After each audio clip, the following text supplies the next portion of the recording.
आज हम बात करते हैं कि कौन सी अप्सरा की साधना जल्दी सिद्ध होती है और कौन सी अप्सरा की साधना देर में सिद्ध और अप्सरा की साधना किस स्वरूप में करनी चाहिए। तो यहाँ पे हम बात करें क्योंकि बहुत सारे साधक और साधिकाओं के अनुभव भी पड़े हुए हैं और ये प्रश्न भी हमारे पास आते रहे हैं कि हम किस अप्सरा की साधना और किस स्वरूप में करें, क्योंकि आपके अप्सरा साधना में असफलता का महत्वपूर्ण कारण होता है कि आपका गुरु या मार्गदर्शक कौन है, अथवा आपका गुरु और मार्गदर्शक अप्सरा सिद्ध है या नहीं है जिस अप्सरा की साधना वो करवा रहा है। दूसरा, आपकी जो सामग्री हो वह कैसी है, किस प्रकार से प्राण प्रतिष्ठित किया गया है। और तीसरा, आपका जो भाव है वह अप्सरा के साथ उनके प्रति आपका जो भाव है राजसिक है, तामसिक है, सात्विक है, कैसा है। क्या आप उनको मान करके साधना करते हैं, किस भाव से करते हैं, क्योंकि कोई भी शक्ति आपके भाव के अनुसार ही साधना में आपको अनुभव भी कराती है और आपको सफलता भी प्रदान कराती है और आपके मनोकामनाओं को पूर्ण भी करती है। वो आपके भाव के अनुसार होता है। अब बात करते हैं किस रूप में करना चाहिए। तो सबसे पहले तो हम ये बात कर लें कि कौन सी अप्सरा की साधना करने से वो जल्दी सिद्ध हो जाती। तो मैं सिर्फ़ और सिर्फ मैंने देवी उर्वशी की ही साधना कराई है और मैं उन्हीं के बारे में बता सकता हूँ। मैंने अन्य किसी अप्सरा की साधना नहीं कराई है, इसलिए मैं उनके बारे में कोई जानकारी देने में असमर्थ हूँ। और मैंने जो है कि देवी उर्वशी की ही साधना कराई है और इनसे संबंधित हमारे साधकों के साधिकाओं के अनुभव भी पड़े हुए हैं, आप सुन सकते हैं, जान सकते हैं। तो अब दूसरी बात है कि किस स्वरूप में करना चाहिए। मैंने सिर्फ और सिर्फ देवी उर्वशी की साधना जो है वो प्रेमिका रूप या मार्गदर्शक के रूप में करवाया है या मित्र रूप में ही करवाया है। अन्य किसी स्वरूप में मैंने देवी उर्वशी की साधना किसी साधक या साधिका को नहीं करवाया है, तो उससे संबंधित मैं जानकारी नहीं दे सकता हूँ।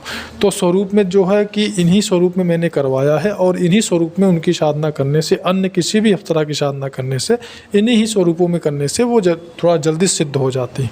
उसका कारण यह है कि कोई भी जो अप्सराएं होती हैं वह नवयुवन रूप में ही वो दिखाई देती हैं। हमेशा आपको 16, 17, 18 साल की, 14 या 16, 17 साल की आपको एक कन्या के रूप में ही वो दिखाई देती हैं, जो कि अत्यंत आकर्षक होती हैं। अब ऐसी कन्याएं किसी की माँ बनना पसंद नहीं करेंगी, किसी की वो बहन बनना पसंद नहीं कर सकती हैं।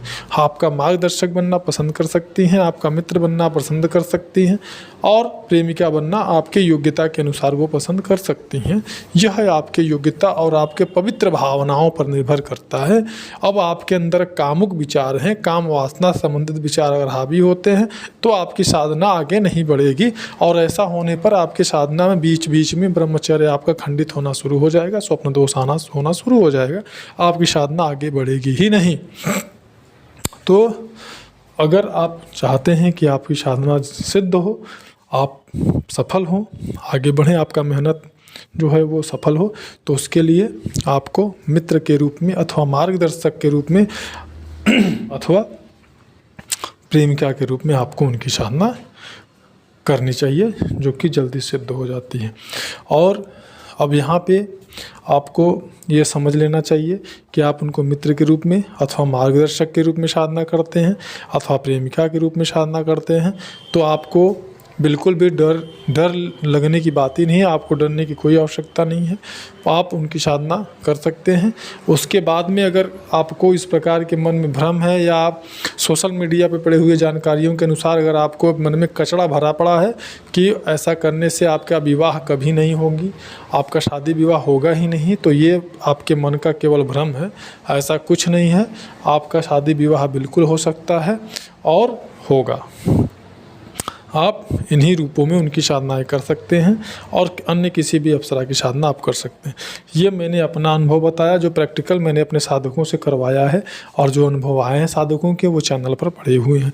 तो ये सारा चीज़ें जो है वो निर्भर करती हैं आपके परिश्रम पे, लगन पे, आपका अप्सरा के साथ में जो भाव है, जो लगाव है, जो जुड़ाव है, वो कैसा है, आपकी दिनचर्या, दैनिक दिनचर्या क्या है।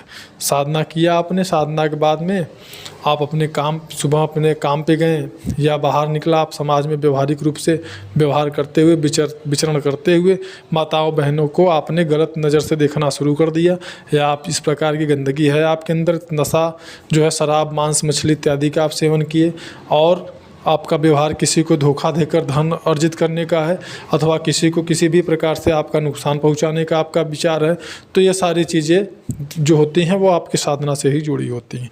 साधना का केवल मतलब ये नहीं होता है कि मंत्र जाप करना, अच्छा सामग्री ले लिया, अच्छे से अच्छा माला ले लिया और अच्छे से बैठ करके आपने मंत्र जाप किया और उस समय सारे नियमों का पालन किया और जैसे ही उठे साधना से उसके बाद सारी चीज़ें आपके पहले जैसे हो, इसका कोई मतलब नहीं है। वो साधना आप आजीवन करते रहिए, उसका कोई फल आपको प्राप्त नहीं होगा। साधना का मतलब ये होता है कि स्वयं में भी अपने सुधार करना, स्वयं में अपनी बुराइयों को त्याग करना, अपने अंदर ही एक विशेष प्रकार का सुधार ले आना और अपने को उस योग्य बनाना कि वो अप्सरा ये समझे कि हाँ, ये साधक जो है योग्य है, इसके ऊपर कृपा अपना करना चाहिए। इस वीडियो में इतना ही, मिलते हैं नेक्स्ट वीडियो में, तब तक के लिए धन्यवाद।